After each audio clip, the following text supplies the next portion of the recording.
ভাই সাবস্ক্রাইব করে দেন, সাবস্ক্রাইব করতে অনেক সময় লাগে না, মাত্র 5 সেকেন্ড। ভাই প্লিজ সাবস্ক্রাইবটা করে দেন।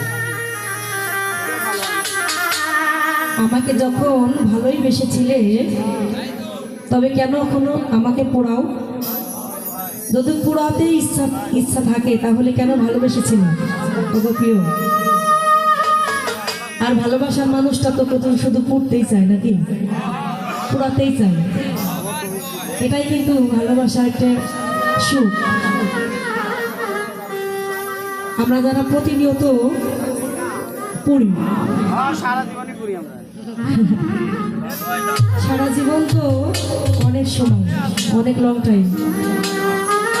আমরা যারা ক্ষণিকের পড়ি তারা কিন্তু পড়ে পড়ে একসময় তামা হয়ে যায়। তো সেখান থেকে আমাদের ডিসিপ্লিনটা থাকছে। আশা করি ভালো লাগবে। ভিতর বাহির